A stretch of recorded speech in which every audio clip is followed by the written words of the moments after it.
What's up, guys? So I had Colin Morrison, an original Metal Militia member on, Supercross team owner. Remember, he was the one that got kicked out for putting on too good a show in the privateer pits?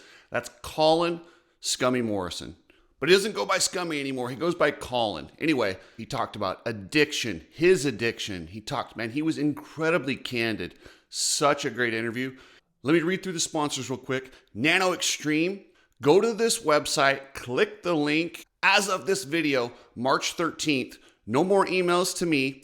Please go click this link. Everyone, if you've sent your email to me before March 13th, you will get your free sample. Please don't double dip. They have all the addresses. So if you try and do that, you'll look silly. Don't do that. But head over to Nano Extreme. Link is in the description and get your free sample. Check out the Coach Rob podcast over on YouTube. He's got Connor Fields, Tony Alessi, Big E. He's got all these great guys in these interviews along with all his other content. So go over to the Coach Rob show on YouTube. Ride Strapped, such a great goggle company, glasses company. Get your red pill shirt over at ridestrap.com. Precision Transport, best shipping company in the business, family owned. Hit up pretransport.com. And Alias MX gear. If you buy a pant, jersey, glove before March 15th, you only got a few more days, you get 2 bottles of Nano, the 3 ounce. That's a $100 value. So head over to Alias MX and get your free Nano. You need people like me so you can point your fucking fingers and say, that's the bad guy. All right, guys, I got Colin Scummy Morrison. Do you go by Colin or do people call you Scummy? It's funny. A lot of people still call me Scummy, but I like Colin. I've All right, changed. Colin. I'm a new guy, so yeah, we'll go with Colin. Yeah, dude, you're way too classy to go by Scummy. I'm like, God, I don't, doesn't feel right. Like back in the day, it seemed legit. Yeah, so. Yeah, it's funny. Back in the day, it was like more character vibes, like how freestyle motocross was. People always ask me how I get my name because for people that know me, I'm the cleanest dude ever. I got like OCD, but it was on Warp Tour. Bo Manley started calling me Scummy because there's Long Beach Dub All Stars. Their roadie was named Scummy. He died the next year. He said, "We got to keep the tradition alive." Started calling me Scummy. Then me and Twitch made that movie, Adventures of Twitch and Scummy, and it stuck. And then I was Scummy. So that's how the name started. Well, since we're on the Adventures of Twitch and Scummy, wasn't that when you jumped the train on that movie? No, that was On the Pipe 1. Yeah, On the Pipe 1, I did that. That was in Simi Valley. That's where I'm from, Simi Valley, and that train jump's legendary in our hometown. And I remember as a kid, the LBZ movie, that's when Tracy did it and DJ Sweeney.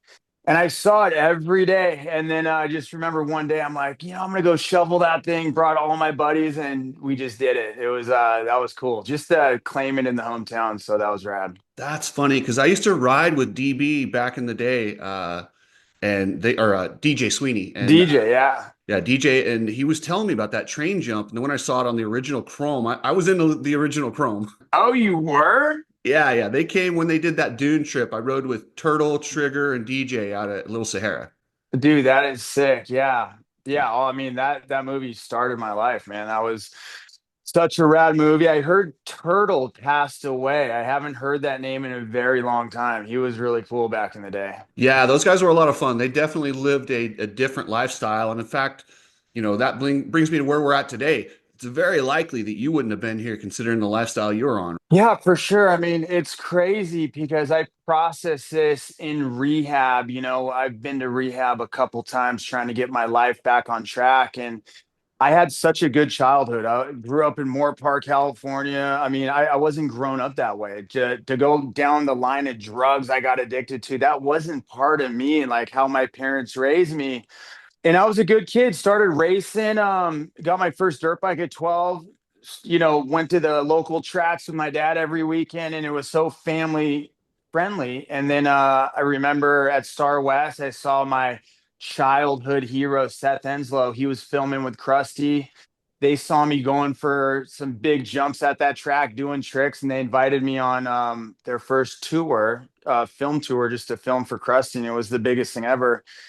And that totally transformed my life. And then after that, like 6 months later, the very first freestyle contest at the Orange County Fairgrounds started. I got invited to that. And then that's when freestyle kicked off. And I was just there at the right time, right place. And Yeah, being there at age 15, being around all your childhood heroes, I just, kind of wanted to fit in. I feel like, drinking, getting wasted with all the guys. I didn't even know what weed was until I was hanging out with those guys, and then, yeah, linked up with Twitch and Bo Manley. We were kind of the young rebels, just the kids that, just being kids, man, just getting blacked out, wasted, all the after parties. And we just kind of stuck together. And then, the Metal Militia started, and then at 18 I went on Warp Tour, had my own tour bus, and I didn't know, it was just crazy. It was such, I always wanted to become a Supercross rider. That was like, training and all that, but freestyle just took me a different direction. And it was different back then. Partying was part of the lifestyle, and the harder you partied, the more recognition you got, I feel like. Yeah, 100%. I got to ask though, you say the first freestyle, wasn't that one in Las Vegas? It was in law. So yeah, let's take that back. I mean, really, the very first freestyle contest, whatever, it was at Castaic Lake before Vegas. Really? Vegas was the first contest. I should have said OC Fairground. It was the first jump contest with a ramp. So yeah, 98 Carey Hart won. That was the first freestyle contest where they actually brought a ramp out. But Vegas, that was, yeah, the first televised contest. I didn't do that one, so I guess it was the one right after that. But yeah, I was there from day one, and it's so crazy like looking back at that. I mean, the Orange County one, Carey Hart did, he grabbed the back fender and did like a no footer and kind of had his feet back. The whole crowd went so nuts. They went more nuts than guys doing double backflips nowadays. And it was just different. It was so cool because nobody knew what this was, and it was a new sport. And it was a really exciting time to be around freestyle. And I feel in Supercross, there's so much personality back then. It was a really cool time to grow up and be around So that. I'm assuming, like all of us, when you grew up, you looked at Supercross and you went, that's what I'm going to do. When did you give up that dream and decide freestyle was it? Because I know a lot of the freestylers, even when they were doing those tournaments and stuff, Metzger was still trying to go back and race, and there was always this dream. When did you have the epiphany to just leave it completely and go freestyle? I think when I saw the first Crusty Demons of Dirt movie and Moto Triple X and saw these guys partying, just going big on their dirt bikes, showing off, and that's just what I wanted to be. I feel like even when I was racing at Star West, I would just find the biggest jump, do cans, and just like showing off, just getting the crowd, the fans pumped up, and it was just I feel like I had freestyle in my blood from the beginning. And when they said you would make $2,500 doing this jump event and then going on Warp Tour and you're jumping your dirt bike in front of fans, that it was just rad. And then the partying, the chicks, that's what I wanted to be. I wanted to be like Seth Enslow and those guys I saw in the movies and just have fun and ride my dirt bike. Yeah, I remember I went to the Warp Tour at the in Arizona. They had it out at the Celebrity Theater. I remember seeing you out there. I think you Yeah. guys you guys might have been jumping a skate ramp at that time. Yeah, we did. Yeah, I remember Arizona. That was the first kickoff back in, I did it 2001 to 2003. And then we did Australian Warp Tour. But yes, Arizona, that was the first round of the Warp Tour. And it was crazy. Even we rode 3 times a day, 2.5 months, every day, different venue. And part of our job, getting completely wasted, just partying so hard on the tour bus, waking up in a different venue, like to get through that whole tour and not die was a feat in itself. But I mean, I could write 4 books off that tour. It was nuts. I mean, Deegan lasted, I think, 2 weeks before they cut him. They kicked him off. Tyler Evans was on it with us. Twitch. I mean, we had the best times ever, and it was just a good time. Yeah, I remember. I was pretty lit up too, just watching, but I remember watching you guys and thinking like, holy crap, they got to go ride? These dudes look like they've been partying all night. Yeah, it was crazy. I mean, yeah, and it's sad because in the early days of freestyle, I felt I had a lot of talent. I was always the guy going out, hitting the jumps first before anybody, and the partying, I liked it. It was hard for me after like a jump event or anything to like turn those lights off and just go to bed. I was the kind of guy, I liked the feeling, I liked partying, I liked the adrenaline rush, and I just kept it going. And over the next 10 years, when Twitch, all the guys I started with, they started really blowing up, especially when the backflip came out and really took freestyle serious. I couldn't get out of that rut of like taking it more serious. And then that's when the pain pills really got addicted to those. And then just the partying lifestyle. I was never the guy going out trying to find like a sack of drugs. It's like people, when you have the light on you, it's really hard because people are always coming to you, like doing anything to party with you, to hang out, to go to this club, go to the event with you. So it's like drugs, everything's there. And then in freestyle at that time, it was acceptant, like sponsors really didn't care a whole lot because especially being in the metal militia, that was just part of the lifestyle, so I didn't have a lot of repercussions. Later on I sure did, but in the early days it was just a recipe for disaster, and I didn't know what addiction was. I didn't know what sobriety was. I just kept going down this road and it just kept on getting darker and darker, and yeah, it just got really really bad for me. Yeah, that was a wild time where pain pills were very accessible, especially with, injuries like we all have. I mean, we could walk into any doctor anywhere, show them something, and walk out with a script for whatever we wanted. But before we get into that, I gotta ask you. So the Metal Militia. So as far as I was, learning about, it was Link Ogle and Deegan at the MTV event where they put spikes on. Was that Yeah. where it was created? I mean, to go farther back than that, it was Christian Fletcher, the surfer and the skater, Nathan Fletcher, and Larry Linkhogel. They came up with a name, and then yeah, I think it was a little bit before that, but that's when it really blew up on like television, and then yeah, it started with Deegan Larry, then they got, Feist, and then me and Twitch. It was just like a natural thing. It was never a thing like where me, Twitch, and Manly, they never said, hey, you're in the Metal Militia. It was just, we were always hanging out, partying together, and we were just Metal Militia in our soul, dude. So we just kind of, we teamed up. We were just there, So, it was cool, but it was different back then. You had Travis Pastrana as the good guy. You had Metal Militia, the bad guys. You had the Flying Hawaiian. It was just cool because we all had our own little niche. It was like characters, and it was just cool. So they never jumped you in like a gang? No, nothing like that. No, there's a couple crazy nights where we kind of had to prove ourselves, but we definitely did that. And yeah, we were mainly just all friends. Just but we definitely lived it up. Metal Militia back then, it wasn't what it kind of turned into, where it was corporate. It was like the real deal. We had like Hell's Angels as our bodyguards. Like at the clubs, there was always fights. We definitely lived up to the hype. It was pretty gnarly back in the day for sure. A lot of stuff I can't even talk about, but it was definitely the real deal, 100%. Ah, man, come on. We've got the statute of limitations. You can talk about it. We're talking about 20 plus years ago. Um, so when did the Metal Militia become something where you made money from it? Honestly, not. It took a while, but I think in the early days of Metal Militia, we were just everybody wanted a piece of us. So just being in that core group, I remember like FHM magazine, dude, we just did so much crazy stuff. Why am I drawing a blank? Jesse James, the motorcycle guy for Monster Garage, Viva La Bam. There was just every single week was a different event, different TV show, magazine shoot. So it was just like a really hot era, and people wanted Metal Militia, and it just felt like we were so busy. I think down the line we started getting checks and everything, and it started to get a little bit more organized. But for the first 5 years, it was really nothing like that. It was just a gang of us and traveling the world and just partying, riding our bikes, having fun.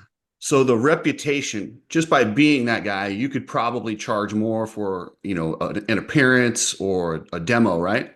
Yeah, I mean, stuff like that. Yeah, they definitely wanted us just using the Metal Militia name. And, at that time we were a big deal back then. So yeah, that was probably the biggest perk of it. We were always being invited to stuff, pissing off a lot of promoters, definitely. But that was cool because they knew what they were getting with us, so they knew we weren't going to follow the rules. We were doing it our way, and just tough luck. And we'd always get called back the next month or next event. So What's one It of was the a good time. wildest things that you guys did as a metal militia? Did you smash like a car, like at the fairgrounds? Like what was something, anything in particular you can tell us about? Oh my gosh. I mean, oh, Jesus, there's like too many stories.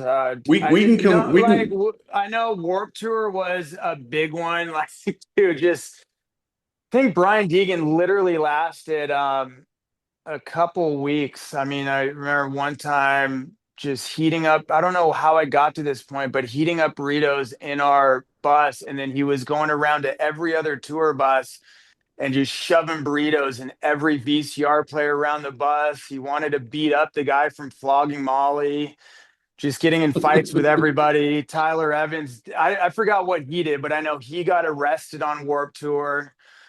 I got arrested in Germany, riding my bike around the fair events, and then cops were trying to stop me, and I flipped them off, and they met me back in my tour bus and arrested me in Germany. Felt like I was on locked up abroad in jail in a German jail, and then yeah, I thought the tour was gonna leave me, but they had to bail me out for 5 grand. Once again, promoter was really bummed.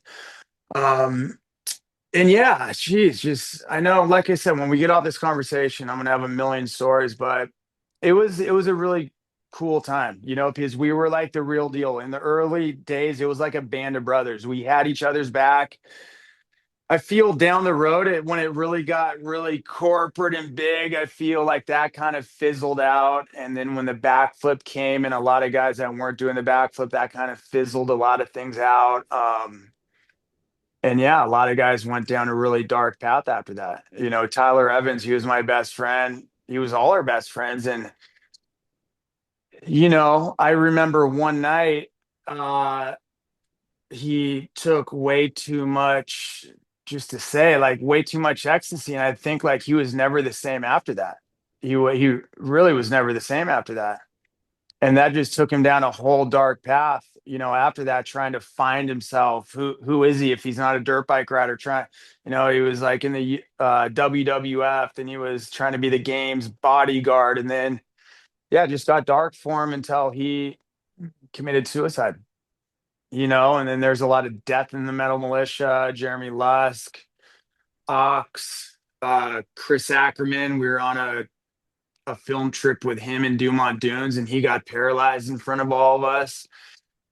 That was a really dark time um, in that era. It was just a really tough time seeing our friend get paralyzed. Just a lot of carnage. Even nowadays, you look at dirt bikes and people see it on TV, but I look at it, there's a whole dark side to it that not a lot of people see. When people get hurt, people don't see the downtime, taking pain pills, depression kicks in. People forget about you really quick. When you're hot one time, then you're hurt, you're laid up, you're not getting those phone calls anymore. It gets dark, and I know we're gonna lead into this, but it's a big deal for a lot of these riders, supercross riders too, when they're done with their career. What do you do now? And that's where I think pain pills comes in. It numbs a lot of stuff, and you would not believe the amount of riders that I've talked to and reached out to me that deal with addiction, pain pills. I got a couple guys that are racing right now, but yeah, I mean, I would never blow any of them out, but I don't think a lot of your people would realize the names that, and they don't talk about it enough.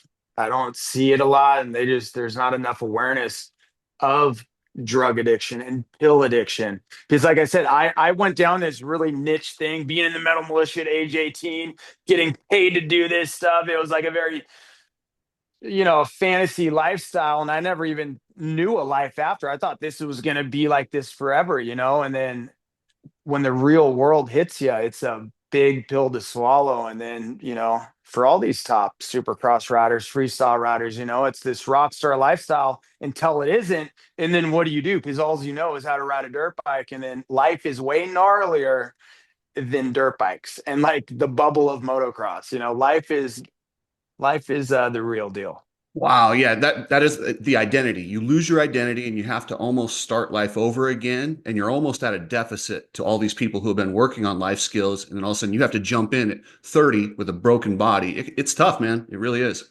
Yeah, no, 100%, 100%. And yeah, sorry, I feel like I was kind of going all over the place, but yeah, it's just a lot to unpack. But what you were talking about the early days, people don't really know about it nowadays, but the early 2000s, you know that Netflix movie about the big pharma, I forgot what it's called, but it's so factual. Like you could literally doctors were just giving oxys out like candy to anybody, and I found one of my friends found me one of these doctors, like, this is when I started to really, I got my spleen taken out, I broke my ankle, got metal in my ankle, and I just started to know what pain pills were, which I never really knew. And Norcos, they stopped working. My buddy gave me my first Roxy, and this is like 8 Norcos in one, whatever, there's no aspirin, it's better for you. I started doing those, and my buddy took me to a doctor. You show them your X-rays, and then they give you 125 Norcos, 90 Xanax, and 80 Somas every 2 weeks. And once I was kind of already in this like bubble, like I'm already laid up. This doctor's telling me I this is what I should take because it's a crooked doctor. And then by the time you know it, you're so addicted to pain pills, you don't know how you got here. And I definitely took the extreme route of it because I definitely liked it. But for a lot of other people, they don't even know. You get on pain pills for over 3 months, your body is going to get addicted to that. And you don't even know how you became an addict, like, what is this? And yeah, it happens to a lot of people. And for me, I like the feeling of being on pain pills. I just loved it. And then with the lifestyle I was living, that turned into Norcos, and that turned into oxys, and then that lasted for a long time. And then once they started not giving out oxys anymore, my friend told me what black tar heroin was.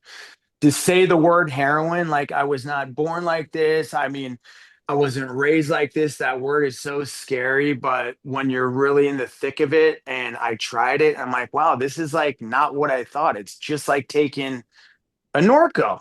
I'm going to start doing this because I can't get the pills that I physically need because I can't even wake up without being on a pain pill. And for people that don't know what addiction is, they don't get it, but when your body gets addicted to opiates, you physically need it just to move around. You feel like it's the worst sickness ever when you don't have it. And then, yeah, I did that black tar heroin. And then that led me down this road where I didn't even care about dirt bikes, and it's sad because as a kid, dirt bikes were everything. Motocross, I'm the biggest dirt bike fanatic ever, just, and it was all about drugs. All my buddies were buying $1 million homes from the metal militia, and I became a professional drug addict because that's what happens when you get addicted to pain pills. It gets progressively worse, and that's what happened to me. I had a house, condo, apartment, living with my buddy. My life just went down so quick. Lost all my sponsors. I think I was age 29, started losing everything. And then what do I do next? And it just got so bad, such a dark. I have anxiety right now talking about it, how bad it got, how fast it got Dude, too. it's absolutely crazy. So I had a shoulder injury and a wrist injury, and then they repaired the shoulder, but like the sutures came out and they had to redo it, but it was like dislocated. I was on pain pills for 3 months. I went to get off. I couldn't. I ended up being on pain pills for like 2 years and trying to explain to somebody who's never had the withdrawals. I will take the pain any day of the week over a withdrawal. A withdrawal is the most miserable mind fuck you'll ever go through. You feel like you're crawling in your own skin. You shit, you puke, you sweat, but you're freezing. It sucks. And I couldn't believe I was taking what the doctor told me to take. And and then I was like, why am I having these I couldn't fathom at that time that they would give me something that would do that to me. But then once you're hooked, you find the doctor like you found, and you just next thing you know, I made it about 2 years with like multiple attempts before I finally kind of was able to wean off and kick it. But it wasn't fun, man. It was not Yeah, no. fun. No, it wasn't, and like I kept it going. And for a lot of people, just like your story, I know so many guys that, they just broke a leg and then the doctor kept on telling them to take it. And then, yeah, just it could just turn really dark if you keep going down that road. I heard your story and I thought that was really cool how you were just open about it. I just don't think for our sport, the gnarliest sport in the world, for how many times people just get broken off and you get on pain pills, I just don't think there's enough resources. And it's not a thing to be like proud of to say I'm addicted. Because that's a strong word to be a drug addict. That's a very strong thing. I've accepted it because my story's crazy. And now I feel I'm in this new spot in my life where maybe God wanted me to go down that alley where I'm able to become open about it and help other people.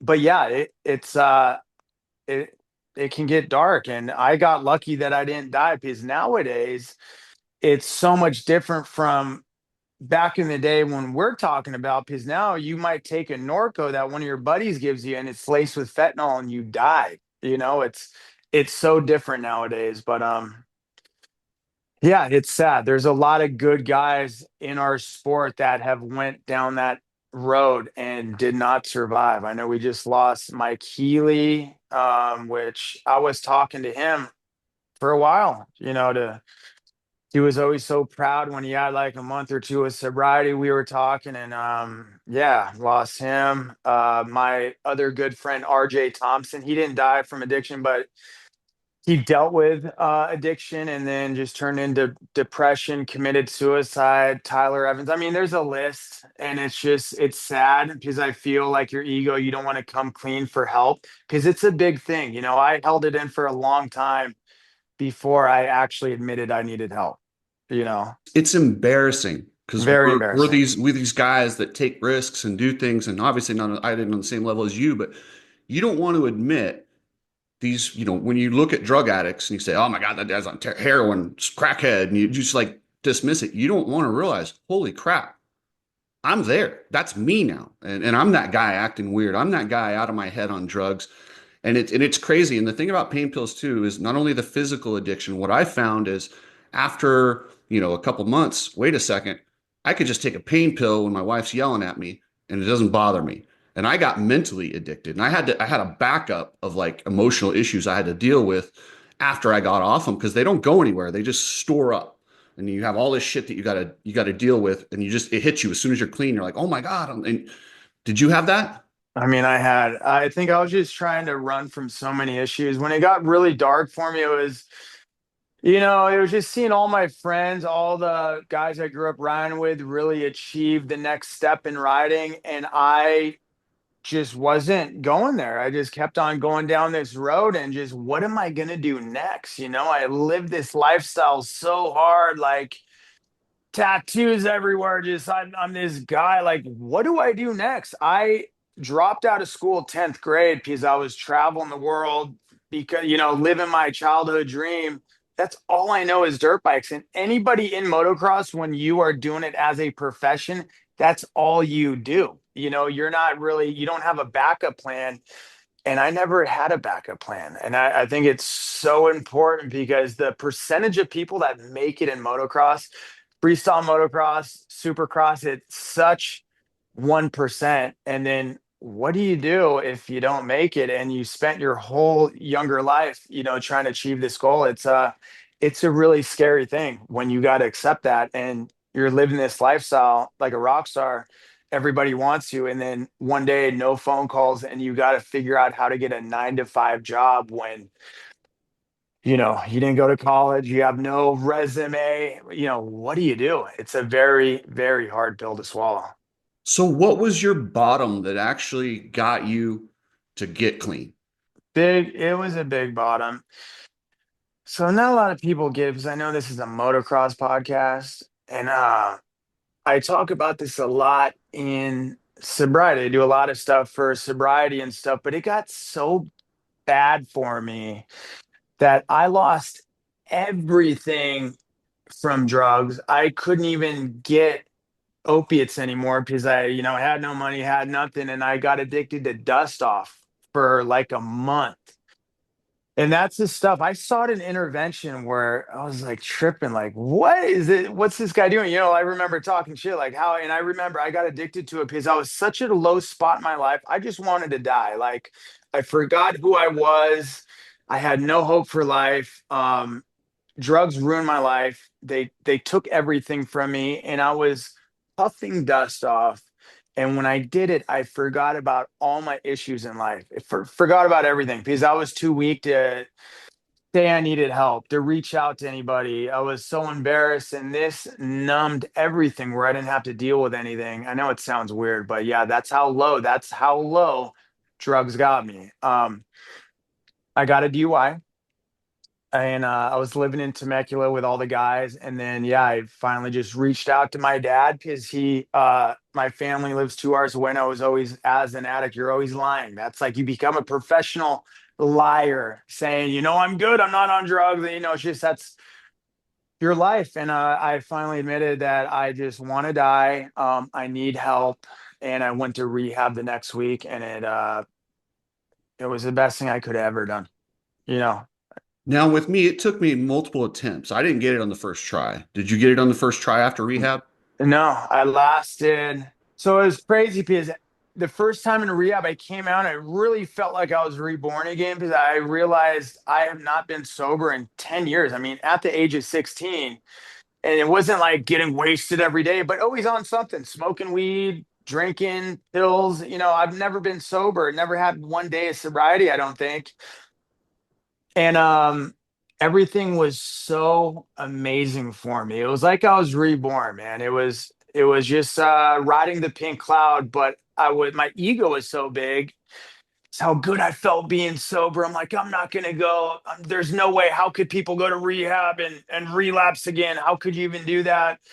Started to get my life back, got my first dirt bike again. Started to get sponsors back because they saw I was starting to really talk about sobriety, really like just be pumped. And I started to get a name for like getting my life back and helping out other people. But the only thing, I wasn't helping out myself. I was never going to meetings, never had a sponsor, never put any work into myself. I got hired to work for a recovery magazine and a rehab where I was promoting them. I was doing an online podcast for sobriety, whatever. And then something really gnarly happened in my life, and I relapsed. I took a pain pill. And then I remember, like, I went to the dentist, and the doctor, I got on pain pills. I'm like, I'm only going to take these pain pills the doctor gave me, and then that's it. And then right when that ended, it was like my addiction for those 5 years were just doing push-ups in my head, waiting to come back. And it's just crazy how I just picked back up. And this is like after I started my life again. I bought my first house. I just got everything back. Everybody was so proud of me. I was helping people. And then it took me a while to come clean about this, but I lied to everybody for the next couple years, telling everybody I was sober, and I wasn't getting. It wasn't like the past where I'm metal militia. I'm getting wasted every night. I had to hide my addiction because my ego was so big. Because I knew like I was still helping everybody. I was still talking about sobriety, still getting people into rehab, and my ego is so big where I'm like, dude, I have all these people that depend on me. All these people look up to me for helping all these people. And look, everyone is so proud of me because I'm sober again. Yet I fell back in the rut where I'm taking just enough pain pills just not to get dope sick. And every night I was just crying, dude, so depressed, not knowing how I got back here and that there's no way I can let anybody know that I failed. There's no way. And that ended till every day I was trying to figure out how I can get off opiates on my own without anybody finding out because my ego was too big. And I took a Xanax to think that would help from the withdrawals. And you and me talked about it. For people that don't know about withdrawals, it's the gnarliest thing. I'd rather break both my femurs than have to go through a withdrawal.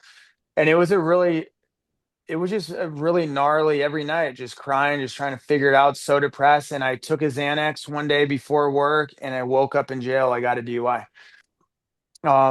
Praying on my knees every night that I didn't hurt anybody. And everything I do in my life now, like I never forget about that because it was just at a red light and I passed out and rolled into the car in front of me. That could have killed anybody. And it's just a really, really, I don't take it lightly. It's just hard to even talk about. And then, yeah. I came clean to everybody, and it was just a really hard one to swallow. And yeah, it relapsed, and then after that, went to rehab again, got a sponsor, and finally had to really look at myself a different way, like how big ego is such a killer for me, and have really had to drop my ego in all aspects. And I didn't talk about sobriety for a year till I worked with my sponsor, and that's where I'm at right now. So yeah, relapse is definitely part of my journey. And I know for a lot of people, when they relapse, it's such an embarrassing thing that a lot of people don't get back up after a relapse. They just stay down. So yeah, Yeah, there's a lot of weight because you're like, oh, we're so proud of you, and then you start living a lie.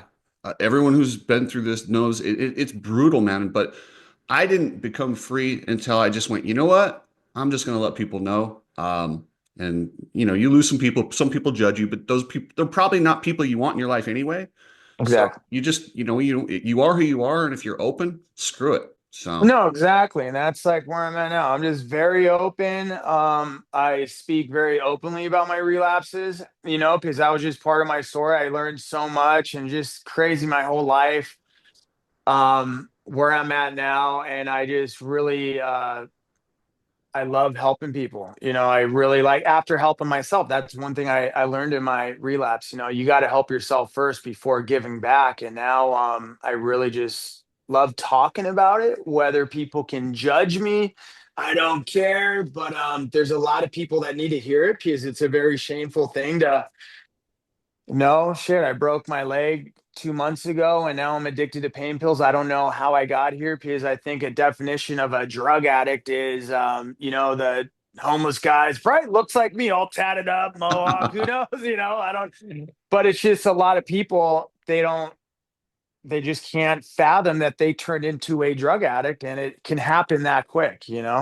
That's exactly what I battled with. I'm like, wait a second, I tried so hard to do the right things. I drink once in a while, but all of a sudden I'm a pill addict. I'm like, what the hell? How did I get here? Those Yeah. people are supposed to be weak, you know? Yeah. And Exactly. but I remember being so stressed out, knowing I wasn't getting a script and I was going to run out. That fear of withdrawal, dear God, trying to figure out how to get more pills, not run out because you don't want to go through it. It's nasty, man. It really is.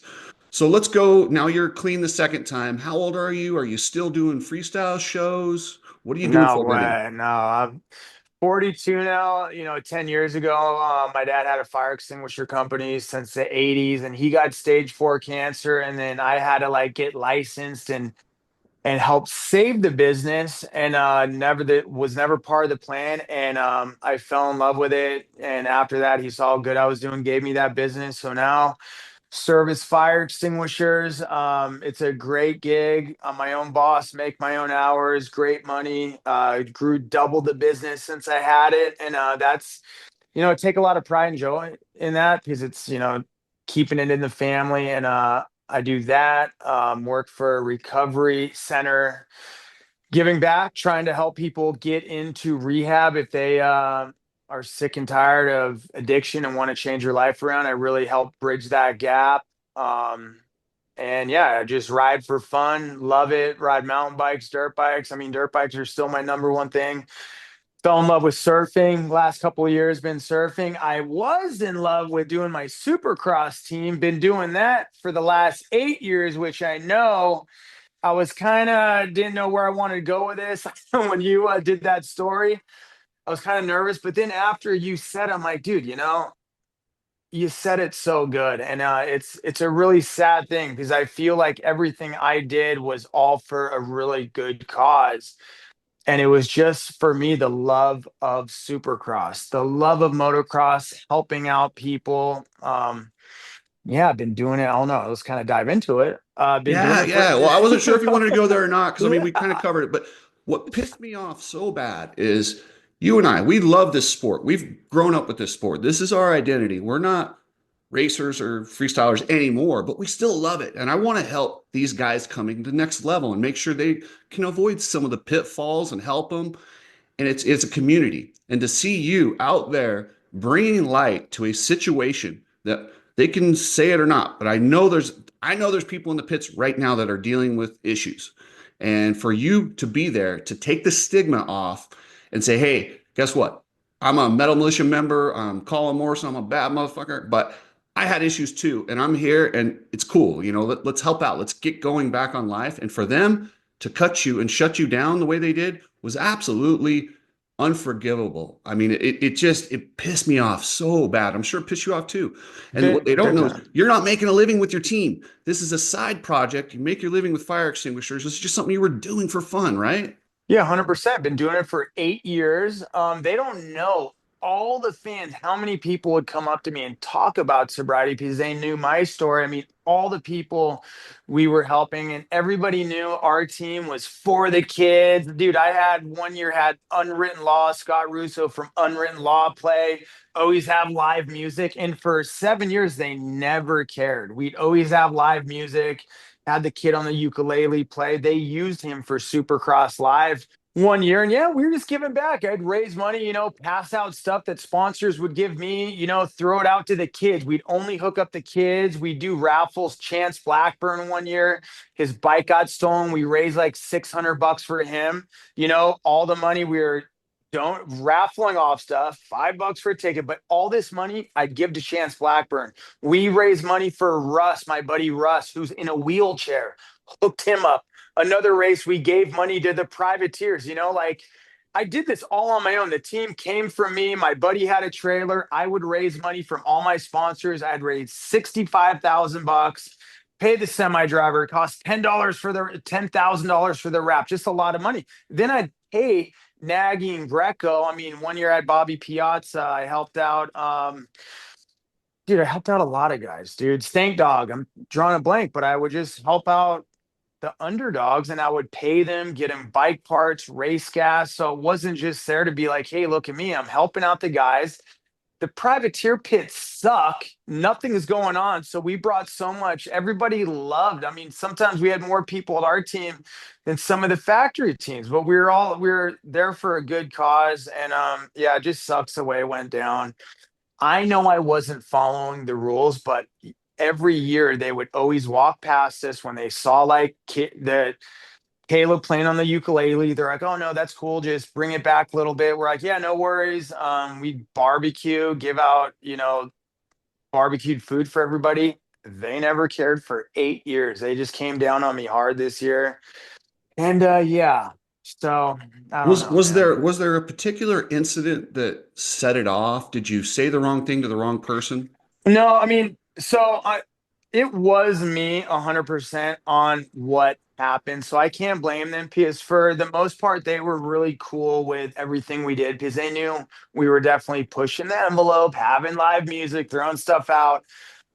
And I'll come clean, dude. One of my buddies gave me a fake credential because I couldn't get in, and I used that to get in, and they caught me. And but here's the thing with that, and I emailed him every year before we go back and forth, letting us know when to park.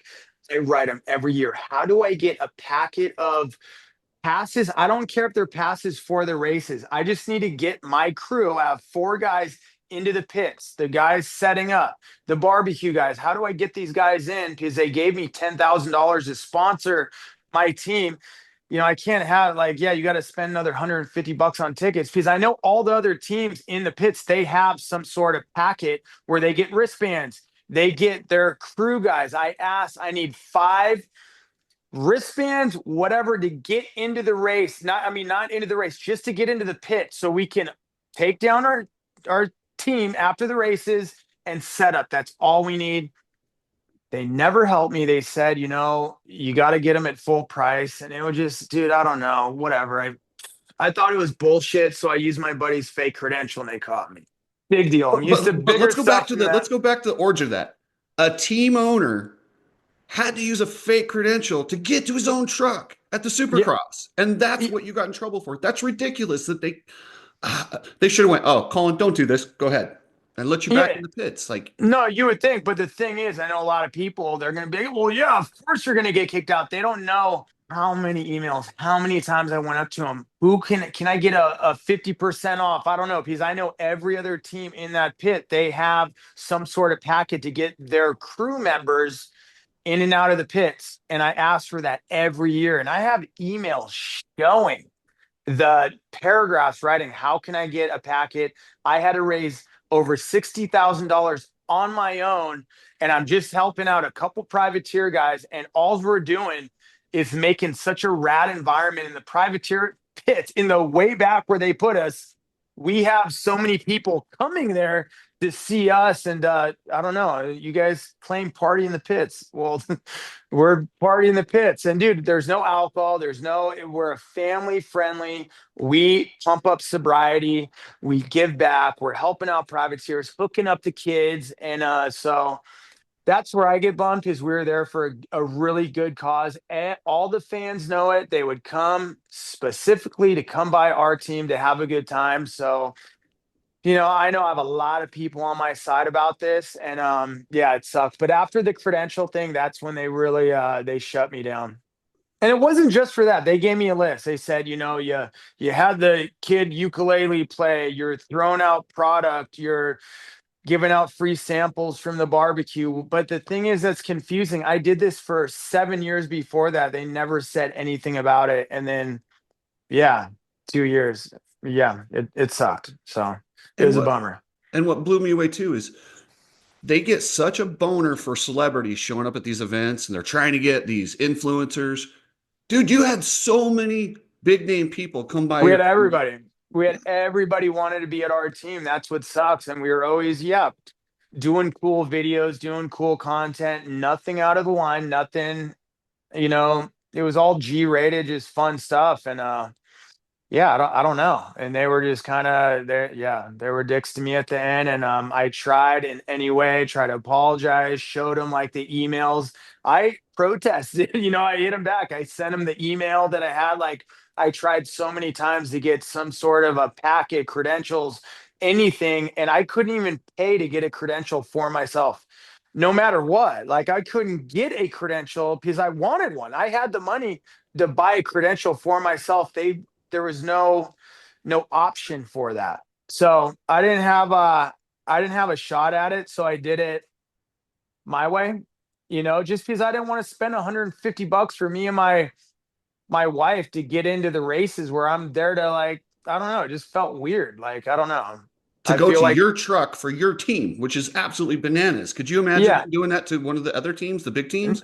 no, there's no way. And that's why I think it sucks. And all the life I brought to the privateer pits, all the, yeah, it bums me out. There's a lot of sleepless nights, because it sucked. I put a lot of work, all our team. We were like the new Moto Triple X, the new day, just like being, kind of rock and roll, but having fun, because the sport is so corporate now.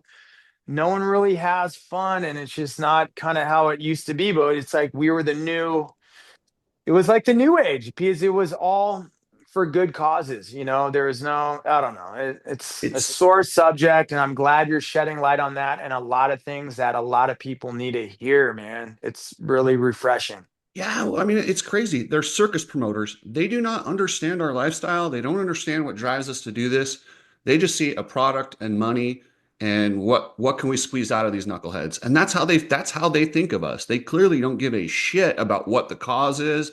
I mean, Road to Recovery, the fact that they cut out Road to Recovery for $50 donations, they got like a pack with like a shirt and a hat and something. Like, come on. Are you No, your video made me so upset about that. It made me feel a little bit better. Not, you know what I mean? Just like how Yes. they're coming down on everybody, because these people are there to help out the riders when I mean, that's a joke, but what gets me, where that's why I love helping out, Nagy and Greco, and paying them. I'd pay them per round that they have to pay to race. That is the biggest.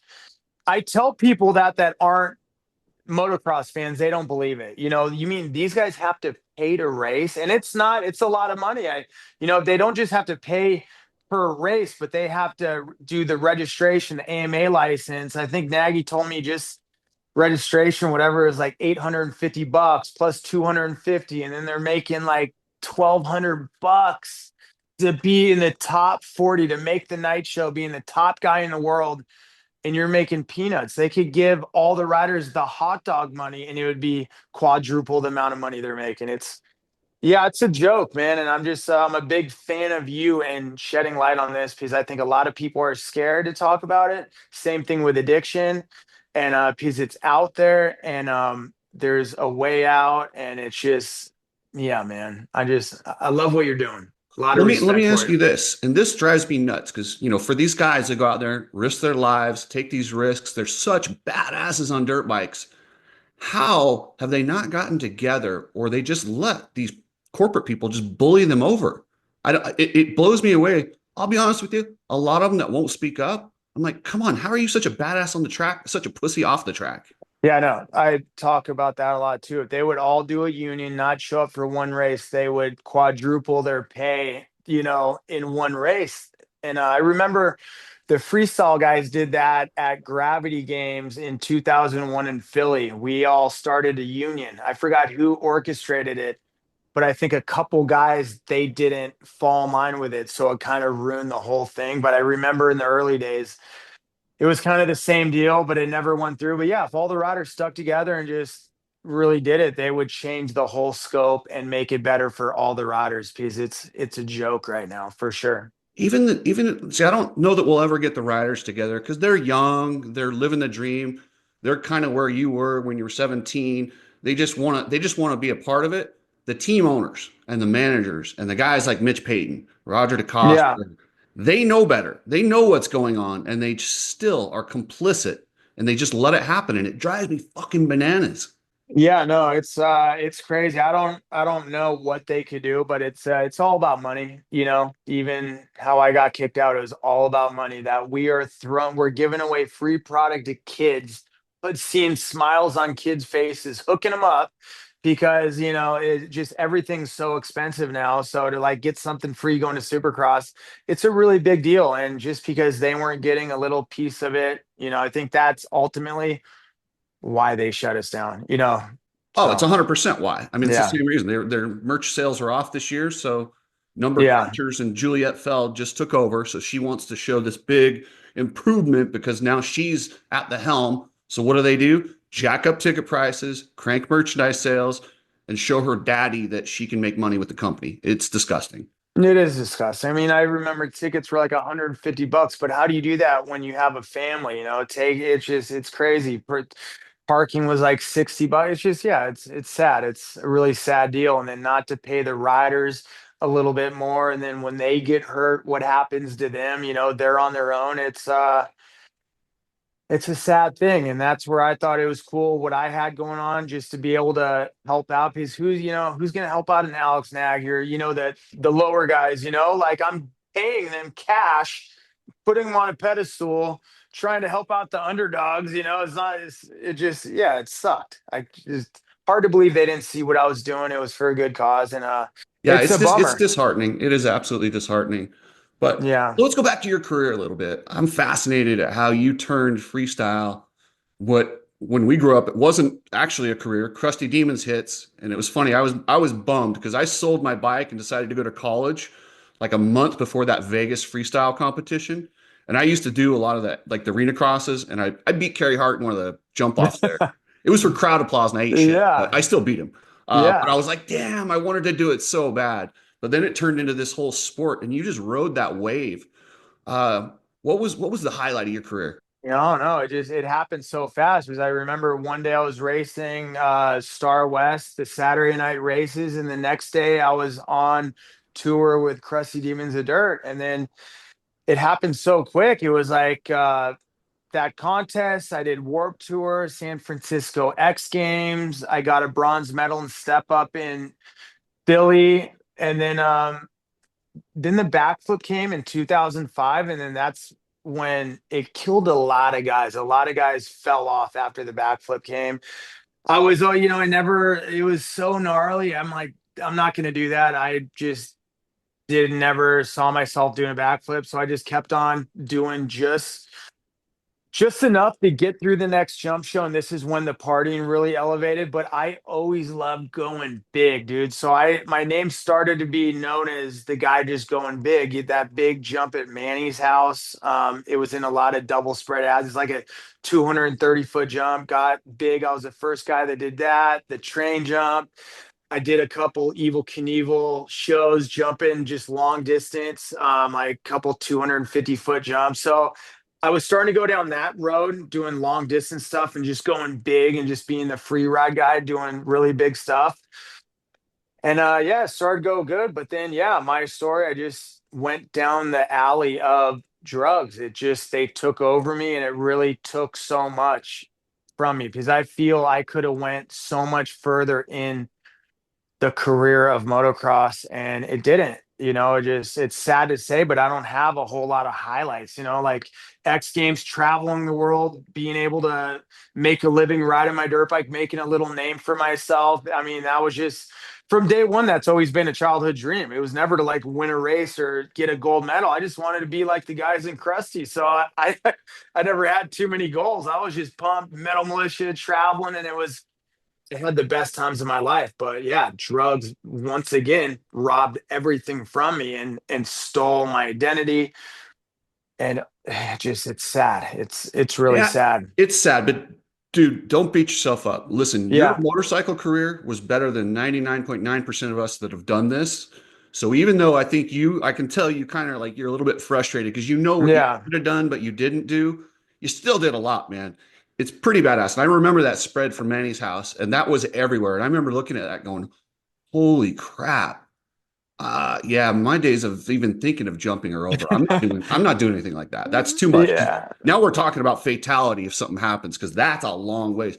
So you actually made a conscious choice to go bigger instead of doing a backflip?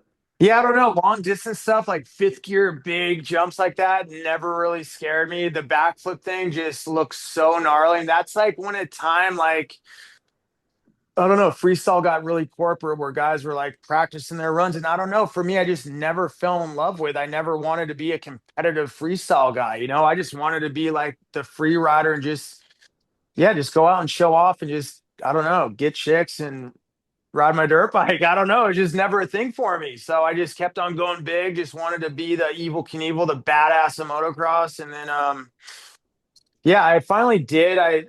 They suckered me into like trying a backflip. So I went to Nate Adams' house and I did a backflip on my 250 in the foam pit. I can't claim nothing, but I did it.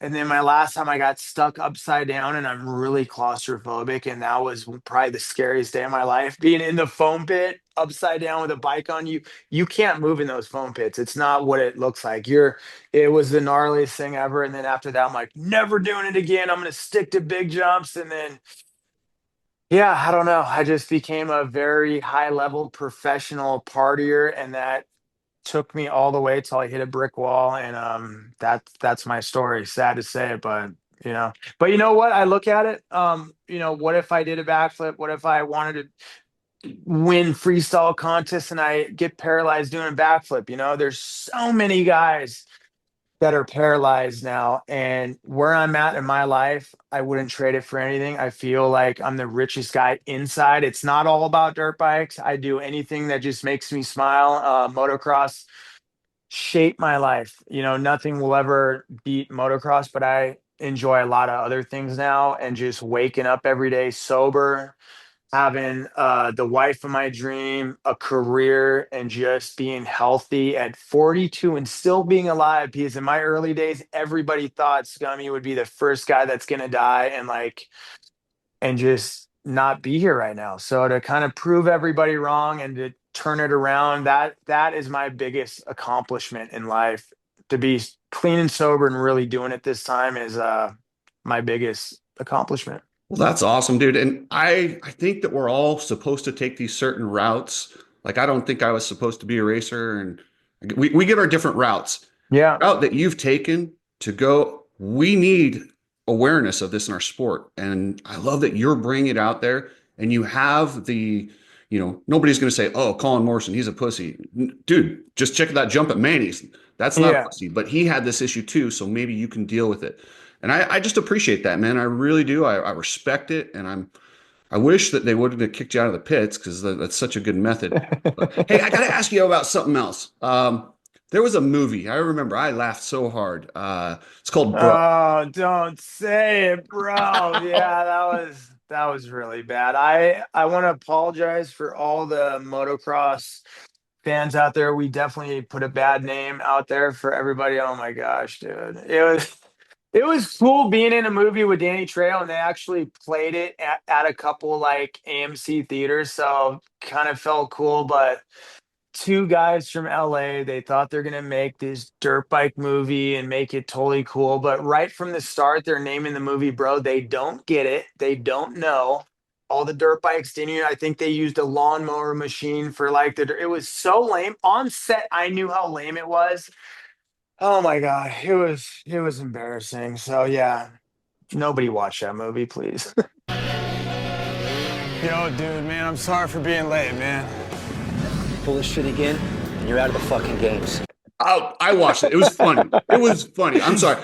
Not so much you, but your buddy Bo Manley. Oh man. Oh man, he played it up, and He definitely played it was up for sure. it was funny. It was Yeah, funny, and I don't know. I think it's pretty cool that you guys did a mainstream movie with Danny Trujillo. yeah, no, it was really cool. And I remember Danny Trejo, that piece, Danny Trejo is my sponsor. So like I hang out with Danny a lot, go to meetings with him a lot, but that movie was the first time he was really worried about me, and he really pulled me to the side and he was started talking to me about sobriety, and I'm like, dude, you're a pussy, like it was crazy because I don't know, there's a couple shots where they were trying to use like baby powder, or not baby powder, but movie powder to like snort for coke and like fake weed, and we're like, no, that stuff's lame. We're doing the real deal. So we kept it real on the movie. But yeah, I mean, I think I went to rehab a couple weeks after that, so it's not good. Wow, that is Not crazy. good filming. The drugs you did were real in that movie. Yeah, it was not good filming on that, but we had a good time, good experience, but yeah, that's where I met Danny, and now he's hang out with him at meetings now, and he's amazing. 50 years of sobriety, but yeah, you know, through all this what we're talking about, for me, looking at me, yeah, this guy's probably dealt with some stuff, but this is not how I was raised at all. I went down this alley, metal militia is crazy, got on a dirt bike, but I think maybe I was hiding like this isn't really me, and just trying to, I don't know, mask something. But it happens to a lot of good people, and it'll happen before you know it. And it's okay to come clean because it's only going to get worse and worse. I just never asked for help. My ego is too big, and it ended up really bad. And the amount of people I know that are dead, the number of dirt bike riders, big time dirt bike riders that are dead from addiction, that they didn't want to accept help. And as motocross, we are badasses. To get on a dirt bike and do the stuff we do, we're tough, So you're not going to say, oh, I got a problem, I need help. It's just not in our DNA, but it's okay because you can turn it around. And if anybody wants to reach out to me, I have so many treatment centers. I can help you out, and just kind of give you that next step, because it's a very scary thing when you're addicted and you can't get off the pills. What do I do? I can't believe I'm addicted to this, and you're too ashamed, and it's a really gnarly thing, but it's out there everywhere. So don't be ashamed and just reach out. That's the only advice I could really give. Where can somebody reach out to you, or how would somebody go about that? Yeah, Somebody's yeah, probably just my Instagram, Colin underscore scummy underscore Morrison. Anybody that reaches out to me like a genuine, and I can tell when they're really needing help, I give them my number. I got two random people on my Instagram. They reached out to me, gave my number, and I got those two people into rehab a couple weeks ago, and they're like thriving right now, doing so good. And, I can just help bridge that gap. I never had that I wish I had resources. I didn't even know what sobriety was in those early days. I didn't even know there's like, you can make being sober cool, like I had no idea about any of that. So I think the more resources, the more vocal we're about it. And, you know, it'll be easier to reach out if you ever get in that rut. And the other thing I would tell addicts is, listen, you won't get clean if someone tells you to get clean. You have to get clean because you want to get clean. You'll tell everyone anything they want to hear, but you won't get clean until you want to get clean. There's one person that can do it for you, and it's you, right? Yeah.